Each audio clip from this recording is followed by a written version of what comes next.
Hope I'm audible. Yeah. So Yes, this sir. comprehensive analysis is actually a very big topic, and I'd like to cover the majority of it. And some points I'll have to make it as a highlight because it's not possible to completely go into each and every details of it. But the important parts definitely I'll be telling in details. Now we'll start with the topic. Now, what is the complication? First of all,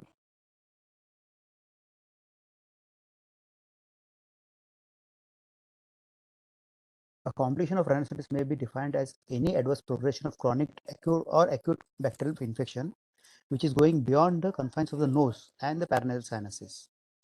It may or may not compromise the function of any other distant part of the body, and it has basically by its own the nature of it, it can be local or distant. The complication. It can involve either the locally like the orbit or the intracranial, that is regional within the confines of the or nearby sinuses, or it can be in the form of septicemia and involve the whole of the system as such.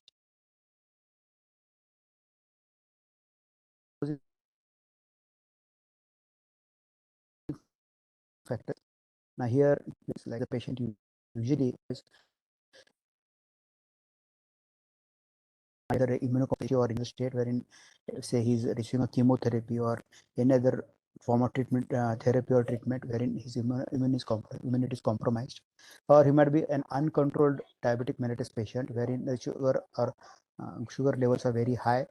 The other lesser known causes are the irregular treatment of sinus infection. Now many people will take treatment in an irregular way, and this will lead to infections recurrently, and there is inappropriate inadequate antibiotic therapy. Now, by and large, in our setup in our country, there are many people who are not really qualified, and they end up giving the antibiotic therapy not in a proper way. And even our patients sometimes they're not literate enough, and they will take half a course or maybe one fourth a course and stop in between whenever they start feeling better.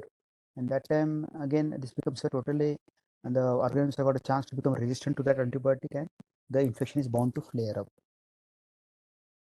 Now coming to the competition sinusitis, there are a few things which I want to point out or highlight before we start this important topic of complications of sinusitis. Now, how does this complication occur? Now, there are basically the roots of spread or a roots of spread of infection. Now, basically, we have a basic patient who has got acute or say chronic sinusitis or acute exacerbation of chronic sinusitis, and the infection has to spread beyond the confines of the nose and paranasal sinuses to cause this complication. Now, what are the roots of spread? One is locally, we know that there is a lamina aparitia, which is partition between the nasal cavity and the orbit, and this is a very thin, papery thin bone, as the name suggests, lamina papyracea, like a paper it is, and this is can be many patients congenital dehiscent. So if it is dehiscent, the infection from the nasal cavity into the orbit. And second is there are various structures which go through the nose into the orbit or into the intercalated cavity, like the anterior and posterior ethmoidal arteries and nerves and veins. They go through the ostia, and these ostia can be what can say the highways for the spread of infection from the nose into the say the respective cavities, either the orbital cavity or orbital, can say the orbit as such, and the intercranial cavity.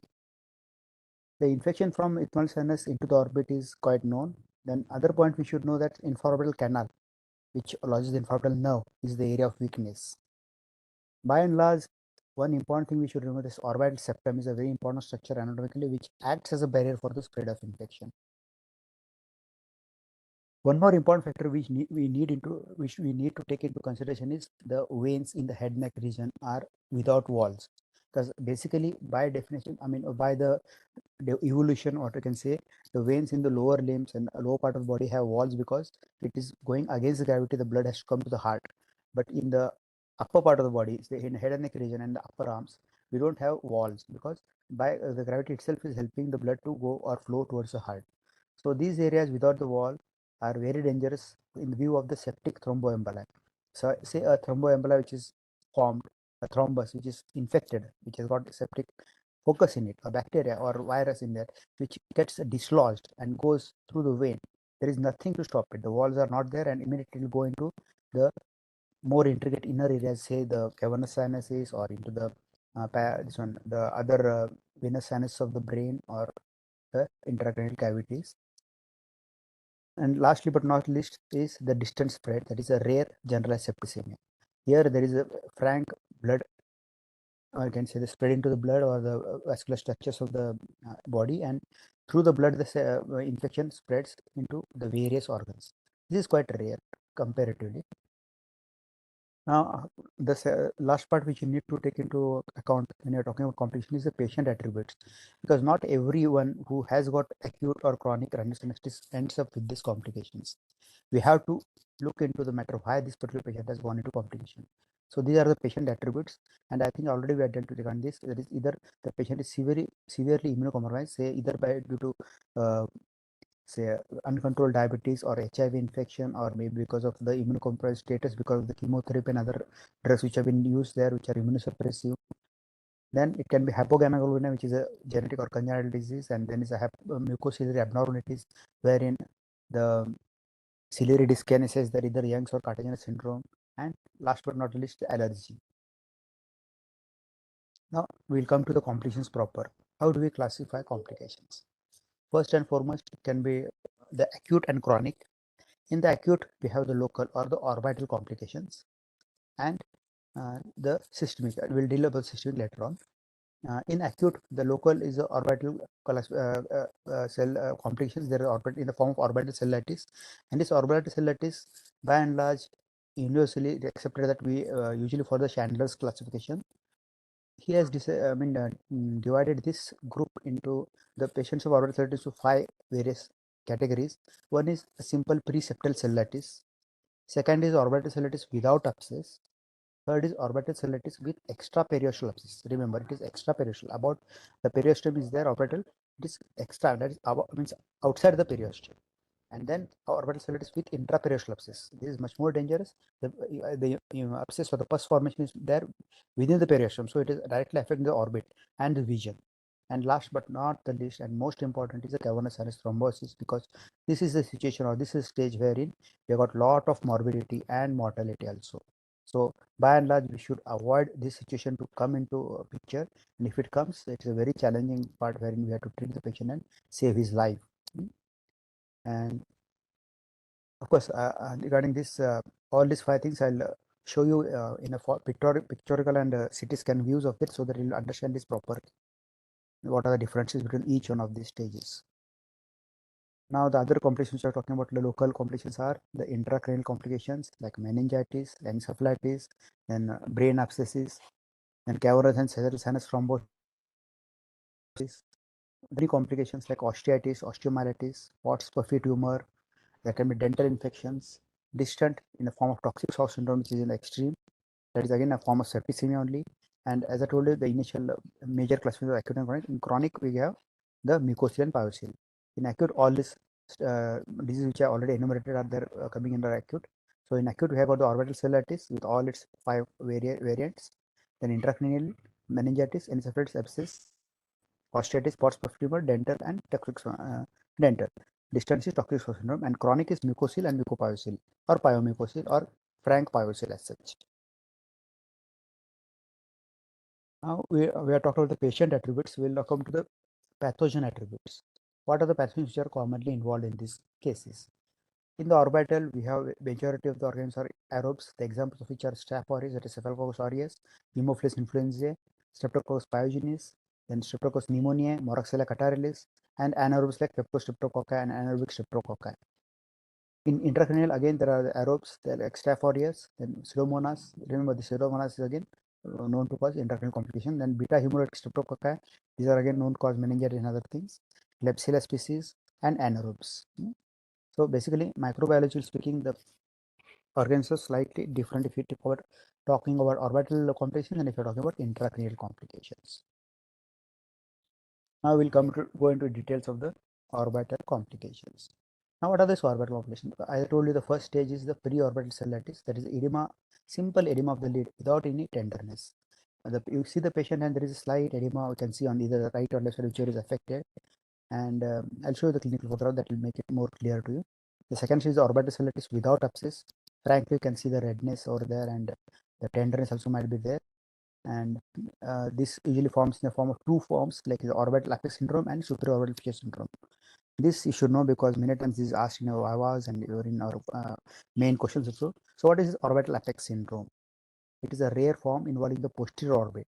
Remember, it is a posterior part of the orbit, and that area comes in very much near the sphenoid sinus and posterior ethmoid sinuses.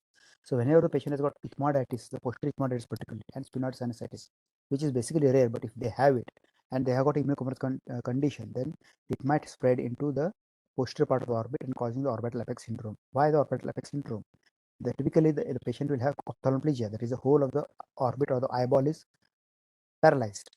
There will be proptosis, the eyeball is pushed forwards, and there will be visual loss because directly the optic nerve is under pressure. And the second one is the superior orbital fissure syndrome, wherein the other cranial nerves, that is the third, fourth, sixth, that is the uh, trigeminal nerve, then the oculomotor nerve, the trochlear nerve, and the abducens nerve, along with the first nerve of the trigeminal nerve, that is the ophthalmic branch of the trigeminal nerve, are involved. This is what is included in superior orbital fissure syndrome, and each one of the nerve, you know how what it supplies, and there will be paralysis of that particular areas. For example, sixth means there will be lateral rectus palsy. Then orbital cellulitis with extraparietal abscess. This is the displacement of the globe and visual loss. These are the main features. And orbital cellulitis with periosteal abscess. There will be severe displacement of the globe that you see, and you can clearly make out the orbit or the eyeball itself is totally displaced. There will be limited extraocular movements. If you make the patient just to follow, make him or her to look at your index finger and just move the index finger around and see that whether it's being followed or no, and can make out that there will be a definite decrease in the movement of the extraocular muscles, and there will be visual loss. Now, this will make you understand the thing. Now, this is the first stage wherein there is a slight edema only of the orbit, and this is the first stage. Then second is the extraperiosteal abscess or the subperiosteal abscess. We can see the orbital septum is intact and the periosteum is intact here, and abscess is formed here. This is the nasal cavity. This is the orbit. This is the optic nerve which I am showing with the arrow, and this behind is the cavernous sinus. So if you see here, the infection has spread into the through the lamina papyracea into the orbit, and orbit it is extraperiosteal. Then other three is orbital cellulitis, wherein the generalized whole of the orbit is involved. Then the orbital cellulitis, as you know, by definition, cellulitis infection of the soft tissues within the particular structure. And then here is the formation of orbital abscess. Frankly, it has gone through the periosteum and it is going pressure over the optic nerve.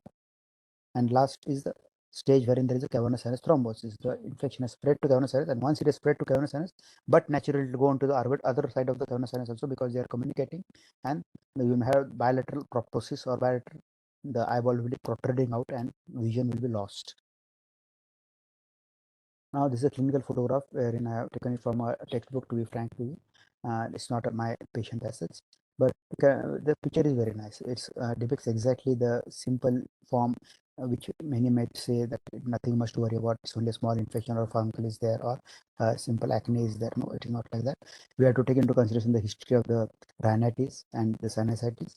You can see here the redness and erythema of the skin over the orbit, or it has gone up to the eyelid also. And if you see, this is a diagrammatic representation of the infection. It has gone into the tarsal plates and it is extending onto the periosteum. Now here is the same, a similar patient wherein the abscess formation formed. Now it is not just the infection, but even the frank abscess is formed, a pus is formed, and this is a CT scan which is showing the abscess properly formed here. This you can see the orbit of the globe of the eyeball. This is the nose, this is septum, this is the orbital cavity, and this is the tarsal plate as such, but it has been bulged because there is an abscess formation there.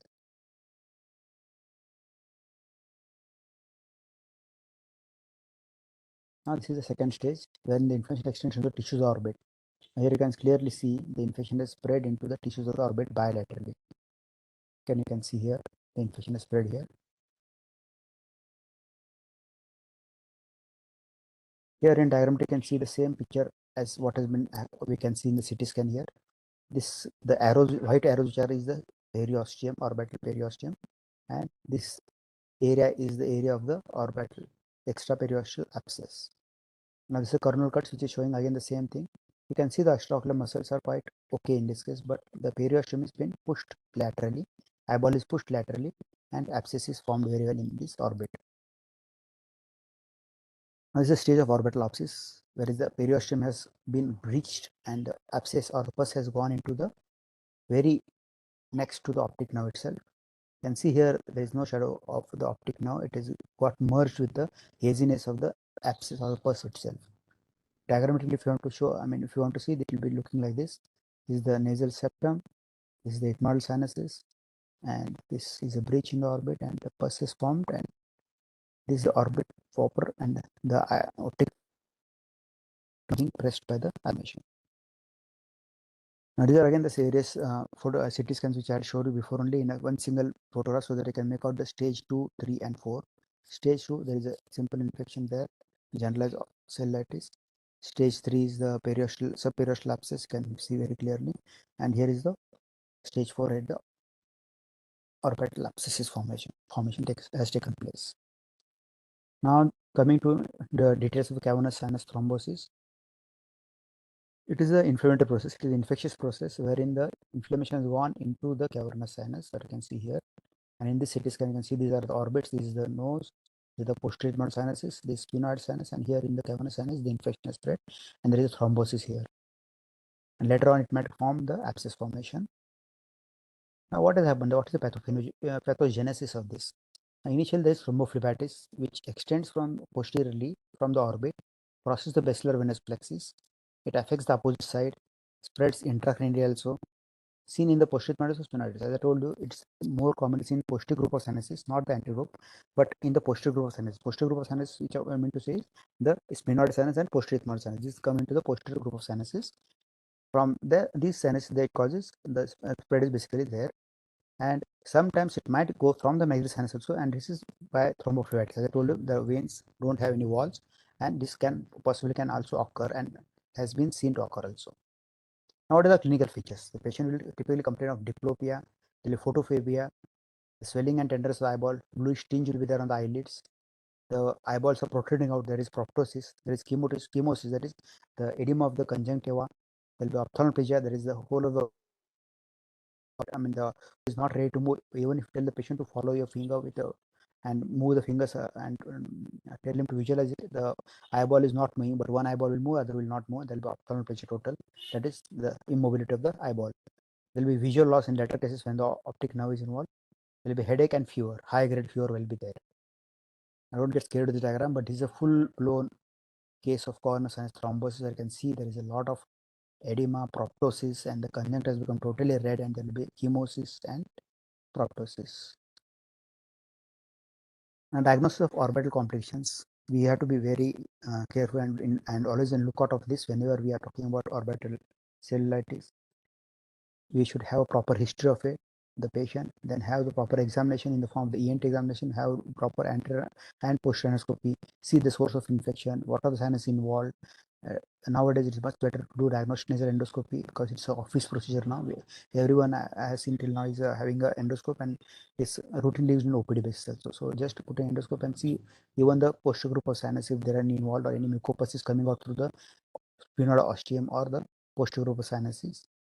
Here, do a thorough eye examination. Look for the ocular movements, as I told you. Tell the patient, it's simple clinical examination. Just tell the patient to follow a finger which is being moved from one side to other side, and see if there is any displacement of the globe. This can be seen whether the globe are there in symmetry or not. Simple visual acuity, whether the finger counting test, whether one finger or two finger, you can just see clinically, or else you can have ophthalmologic opinion also, and have fundoscopic examination. These are all needed if you and with a high degree of suspicion to diagnose orbital complications in a much earlier stage, wherein the problems will be solved in a much better way. The management usually in the form of the investigations and treatment. The investigations which are much needed are the CBC, that is a complete blood count, the blood culture, because the patient might be having septicemia, and pus from the sinus culture. If we have pus coming from the sinus, immediately we have to collect and send it for culture. And if you have abscess, they drain it and send it for culture, because we need to start the treatment with antibiotics, wherein the proper antibiotic which is going to work in this particular patient depending on the culture sensitivity, we have to start it. Of course, before that, we have to start on a broad spectrum antibiotic, which is going to majorly cover all the organs which I told you in the pathogenesis or the pathogen attributes. sonography, some people use it, but CT scan is a much better way of investigation. And when you are thinking of intracranial complication, then we have to go in for MRI also. Treatment is in the form of immediately patient has to be hospitalized, except maybe the early cases of only periorbital cellulitis or just the initial, what I told you, the shown that picture wherein, yeah, in this patient we can go in for a OPD based treatment and give observation, but anything beyond this, all these patients need definite hospitalization. Coming back to this, yeah, we have to start antibiotics as I told you, then deconsistent analysis have been started, surgical treatment has been started. It is the main indication of surgical treatment is there is no improvement after say 24 to 48 hours.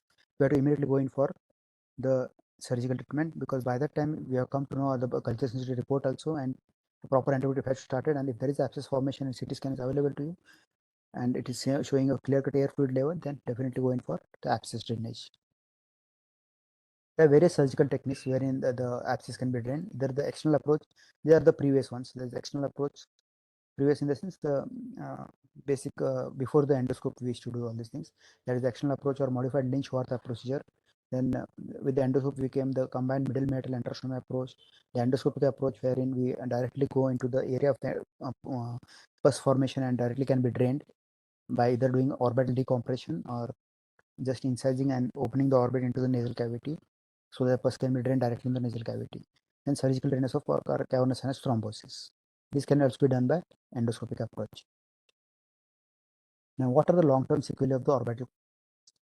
Whenever there is long-term, patient has missed the treatment or has missed the bus, or what I can say, has not come at a proper time and has come later on, he will have exposure keratitis, can have uveitis and glaucoma, because later on this immunological antigen antibody reactions and other things are role to play. They will give rise to uveitis and glaucoma. Then ophthalmoplegia, there will be permanent visual loss, and there can be rupture of global. So to that extent, we can have the sequelae of the orbital complication.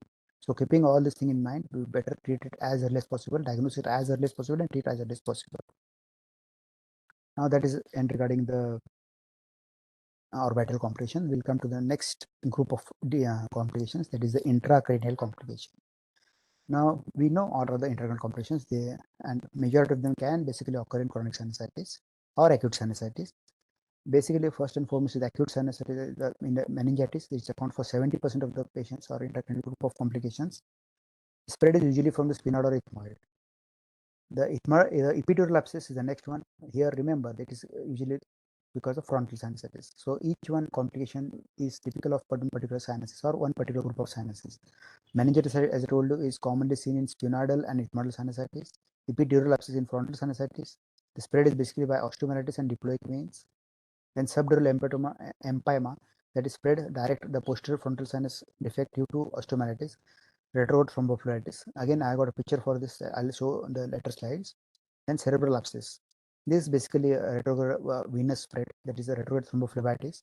The site is commonly, in case of sinusitis causing intracranial abscess, the frontal lobe and temporal lobe.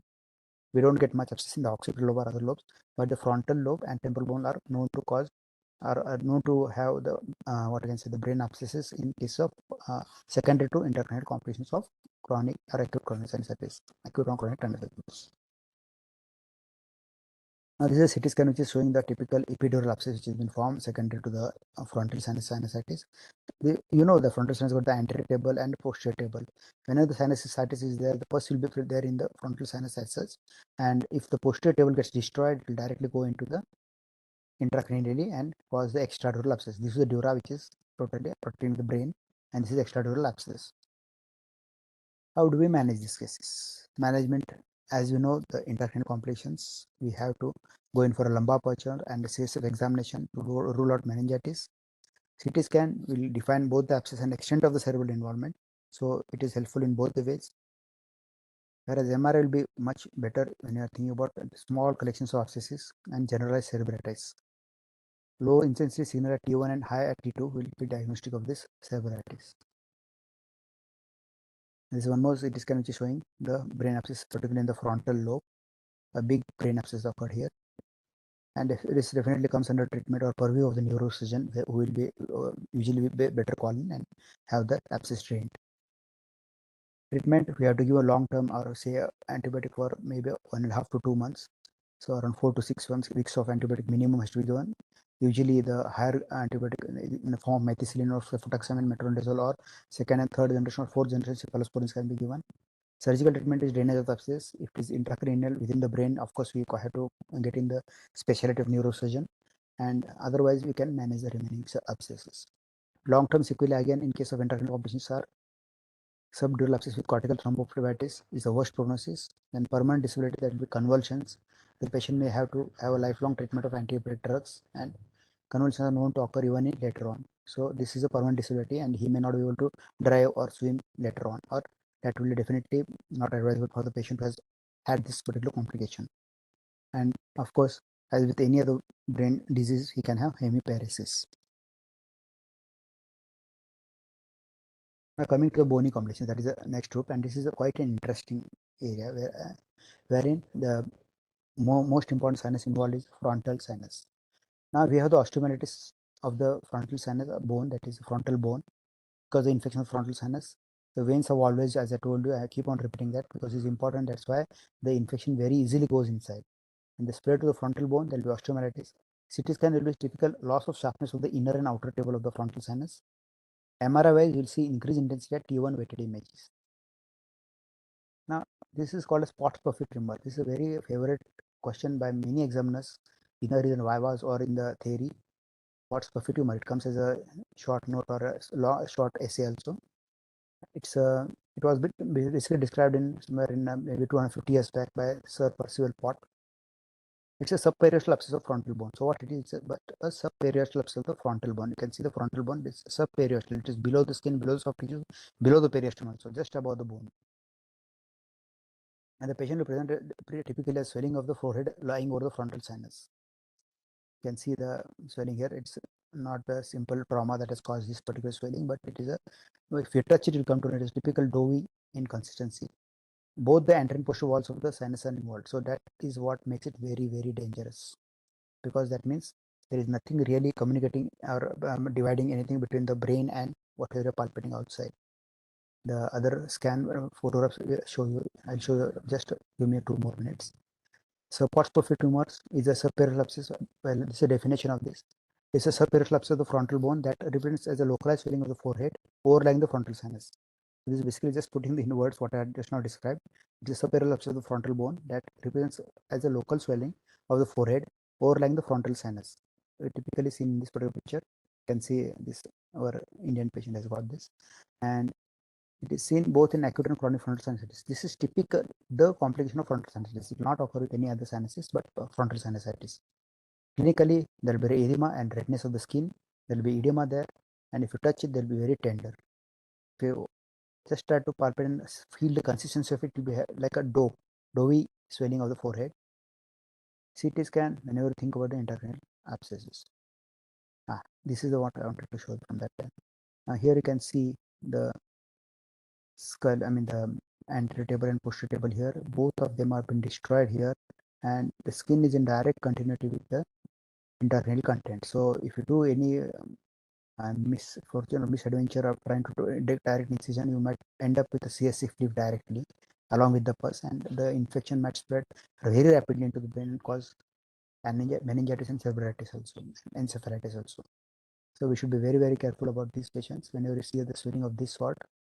This is a minimal swelling which I have taken this from a textbook again, but just to show you the minimality of the situation, but maximum action present to us.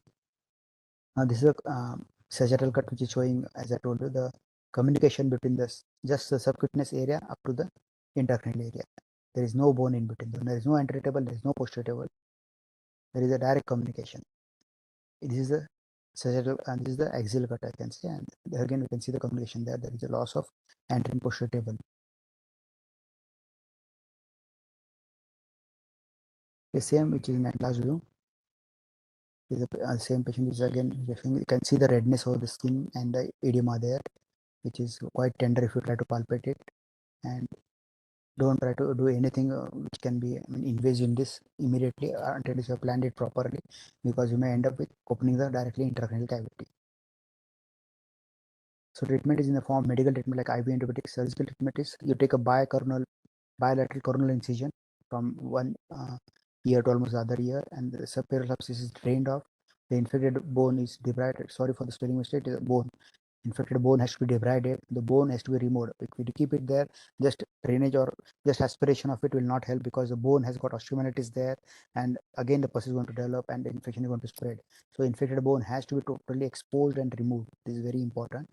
And later on, once the patient is stabilized, then you can go in for a surgical reconstruct the surgical defect by plastic surgeon, which can be delayed up to 1 year or over to rule out any recurrences.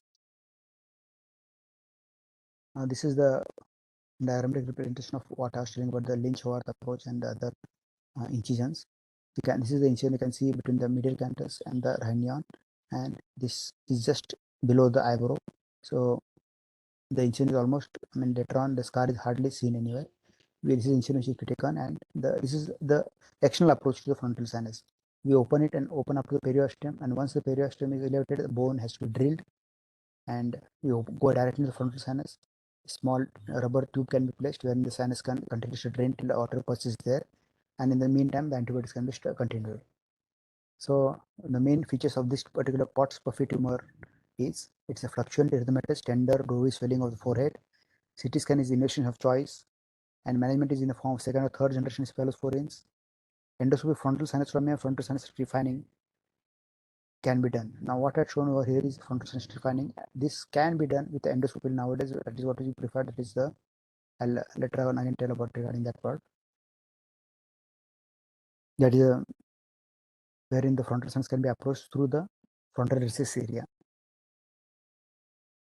Next group is the systemic complication, the local or over. We'll go to the systemic complications. There are toxic shock syndrome. It's a rare because the patient usually is immunocompromised or there's some other pathology there, either diabetes or other immunocompromised situation or state of the patient. It's a fatal complication. Nonetheless, it is fatal, so we have to remember and treat it properly. The causative organisms are usually Staph aureus, the Staphylococcus aureus. There will be high grade fever more than 38.9 degrees centigrade. There will be rashes. Patient will have hypotension. There will be involvement of at least 3 organ systems. Typically, the patient will have diarrhea or vomiting. Renal, that is a raised urea and creatinine, which is obvious on the blood examination. And hepatic will be total rise in the serum bilirubin. Serum bilirubin itself is raised. So at least 3 systems are involved, or it's a systemic disease, and patient is rapidly deteriorating in this situation. Apart from that, the other system treatment involved is skeleton. The patient will complete a myalgia. Hematologically, if you have a peripheral smear, then you can see there will be thrombocytopenia, there will be platelet count will increase, and the patient will have tendency to bleed. Mucous membrane, oropharyngeal, conjunctival, there will be infections, ulcerations, and other findings which will be there. Treatment, of course, in this case, the patient has to be admitted on a priority basis. The patient has to be hospitalized. IV antibiotics have been started. And the drug of choice usually is the clindamycin 900 milligram IV 8th hourly, or in combination with vancomycin or any other beta-lactam antibiotics. Aggressive fluid resuscitation has to be done. Whatever the electrolyte abnormalities in serum, sodium, potassium, and bicarbonates has to be corrected. Abnormalities in hypocalcium and hypomagnesium has to be corrected. IV immunoglobulins can be considered. Now this is the flow chart which is showing exactly how we deal with the headaches and the frontal sinus abscesses and the complications of frontal sinuses. See, except as I told you, you have to admit all the patients wherein you are suspecting the complications of chronic sinusitis or acute rhinosinusitis complications. First and foremost is I have to admit the patient, except as I told you, the preseptal inflammation, which I showed the photo of the child there. That can be only case which can be treated maybe or with the OPD line of treatment. But other than it, anything more than what you suspect, immediately admit the patient, have a thorough ENT and ophthalmic examination. ENT means all the endoscopic examination, then ophthalmic means all fundoscopy and other visual assessment within 30 minutes, and for every 30 minutes the first 24 hours, because we have to be on a guards to see whether the patient's condition is deteriorating or is improving, or it is not improving. That we have to determine, and accordingly we'll have to monitor and give the treatment. We start with IV antibiotics immediately with the decongestion drops and analgesics. Now what will happen? Either there will be no visual loss, no seminal proptosis, then CT scan can do within 24 hours. If he improves, give oral antibiotics and discharge him. This is the simplest form. This is the extreme right side of the thing, and extreme left will be there will be bilateral vision neurological signs and symptoms. There might be cavernous sinus thrombosis, in which case you have to do emergency CT. IV antibiotics has to go on with the staph, beta-lactam staph antibiotic cover, and later on you have to go in for surgical drainage, enteral washout, or external or endoscopic, whatever way that depends on the surgeon. You have to basically drain the abscess. Other possibilities are either the visual acuity is falling or gone, or there is a fixed flow. Then again, emergency, within 100 minutes we have to go in to save the eye. We have to drain the abscess. Visual acuities and color vision is quite okay, reasonably present, but there is proptosis. Then again you have to go in for CT scan, but here we have slightly much time, more time, let's say 1 or 2 hours, and this, if it does not improve, then we have to localize the abscess with the scan and drain it out. This is a flowchart of how to manage the complications of chronic sinusitis. Now coming to the simpler things apart from the infective things, there is a mucocele. By definition, it is an expansion of the existing sinus with associated erosion of separations with sinus and the walls of the sinuses. It can be either be secondary to trauma, or can be because of mass lesions like osteoma, fibrous dysplasia, Paget's disease, or malignancy, or it can be because of synechial formation because of previous surgery also.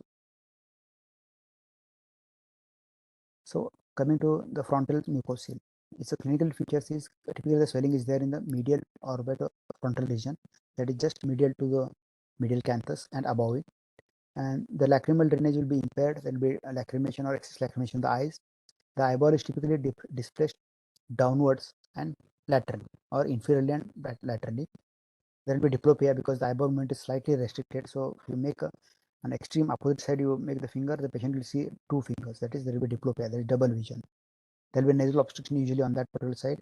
And if you palpate it, there will be eggshell cracking or fluctuation sensation will be there. And this is a typical frontal mucocele. You can see, as I told you, it is just above the medial canthus of the eyeball. The eyeball is typically pushed inferiorly and laterally, or outwards and downwards. You can see the eyeball is pushed that side, and there is a mucocele which is there, which is very much there. Patient usually might come enough nasal obstruction on this particular right side also. Next is the ethmoidal mucocele. This is a localized anterior mucocele that can be frontal ethmoidal mucocele. That is a combination of frontal mucocele with ethmoidal mucocele. This is a more common presentation because they are integratedly integrated into one particular thing. Anatomically, there are hardly any difference between the frontal and ethmoidal area or the agar nasal cells. So it may be frontal ethmoidal mucocele, or it may be total ethmoidal mucoceles. There may be multiple ethmoidal mucoceles also, and some papers are also given about middle terminal mucocele, though I have not seen one, to be frank with you. Coming to clinical features, again the patient will have epiphora, there will be ocular displacement, there will be diplopia, there is double vision, chemosis, the edema of the conjunctiva, and nasal obstruction. The posterior ethmoidal posterior sphenoidal mucoceles, they are typically presenting with retroauricular pain and orbital pain.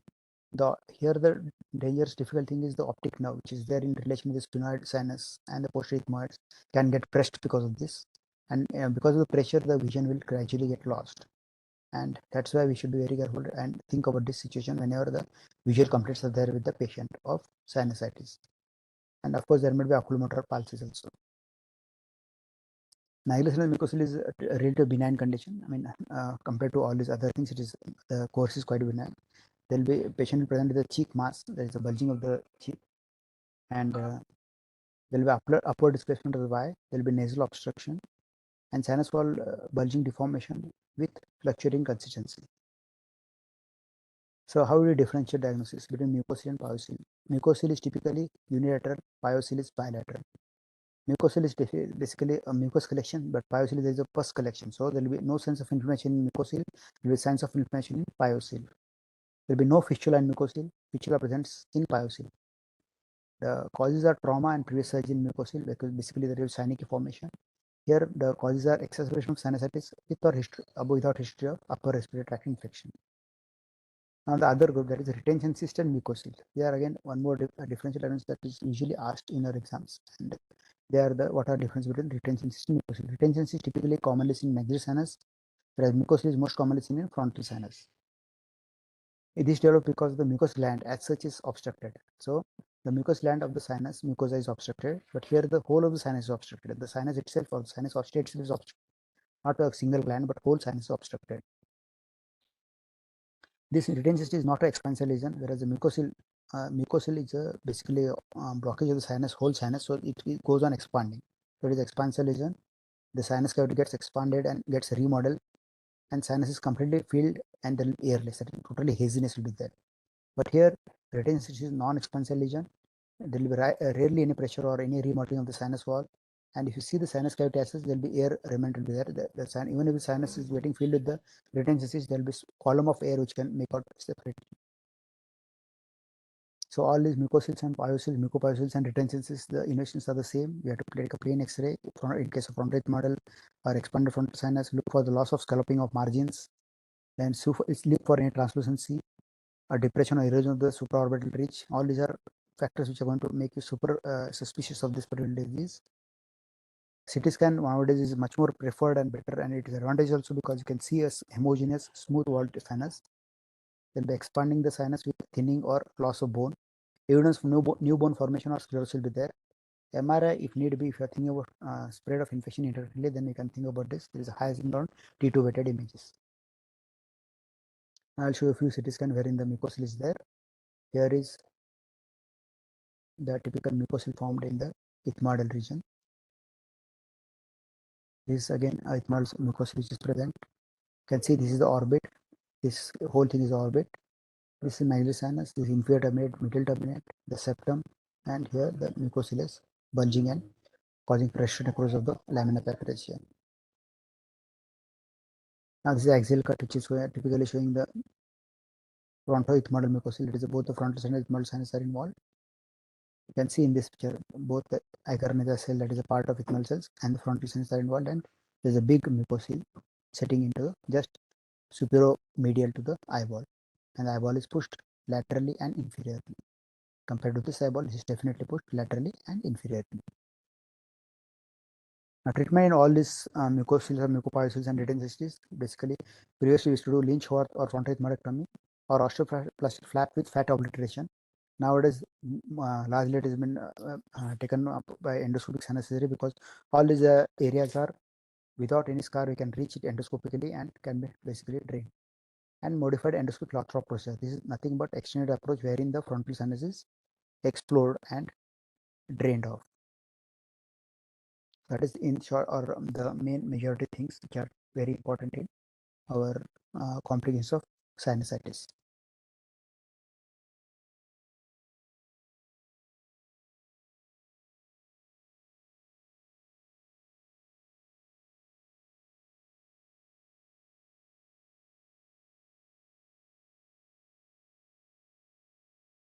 If any questions are there, you can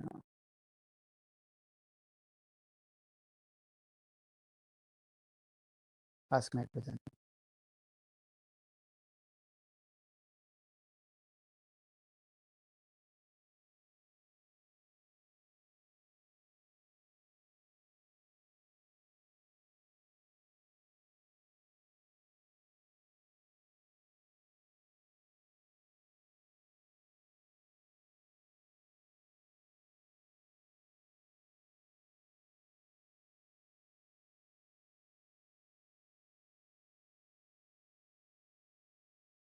No, the one question is there that why pyocele is always bilateral. Pyocele need not be bilateral. It can be unilateral. Many times it can be unilateral also.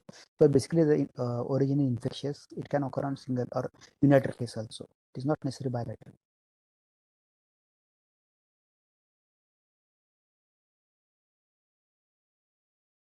So might be saying this. There is a small mistake there. It's good thing you pointed out. Very good. But I think that clarifies things. It can be unilateral also. It's just the way of classifying or trying to differentiate it, because see, in medicine 2 plus 2 is not always 4. It can be 3 also and 1 also. So all the signs and symptoms need not be present in all the patients. In the same way, something which is there commonly seen in male disease can be seen in female. So that way it is commonly bilateral seen, but not necessarily that it should be always bilateral. It can be unilateral also.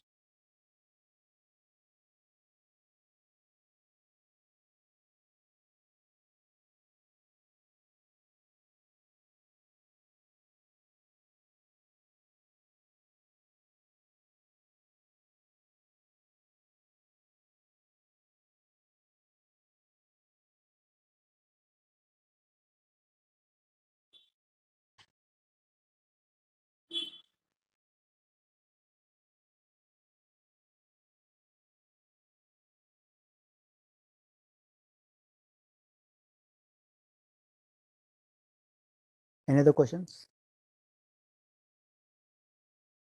We have still 10 minutes of buffer time.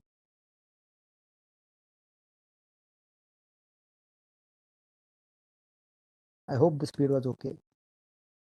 I not try to hurry it and I restrict the slide so that the things or the subject part of it becomes very clear to you, and instead of putting more of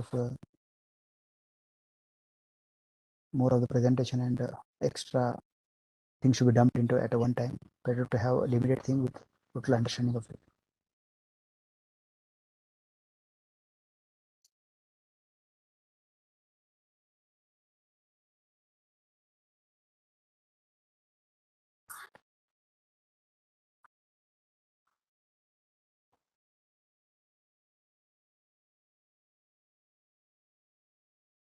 No, this one question is there regarding the in mucous retention cyst, single mucous gland is involved. In mucocele, always the sinus ostium is obstructed. It cannot occur from an enlarged mucous cyst. That is the question. Now, see, by definition, retention cyst is the secretions which are created. I mean, secreted by the gland is getting retained. That's why it is called retention cyst, and the gland is obstructed. Whereas sinus, it's mucocele means all the glands are secreting into the sinus, and it is a collection of all the sinus. I mean, the glands which is coming into sinus which is got clogged. So that's why it becomes bigger, and whole of the sinus gets involved, and there'll be can see the remodeling of the bone, and there'll be pressure effects on the sinus walls, and that's why it is more can say huge or large compared to retention cyst, which is quite small. And gland has got its own capacity in the sense it is a part of many glands which are there in the sinuses, and it usually not present in such a big way as mucosal presents.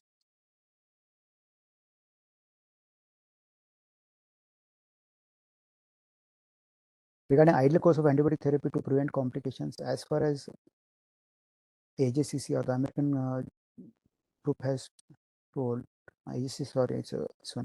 The chronic sinuses group is there. It's European, and they have mentioned amoxicillin carnoclonic acid for minimum 14 days to be given. It's not necessarily possible in our setup, but usually 7 to 10 days of antibiotic, good antibiotic should be enough, which is broad spectrum.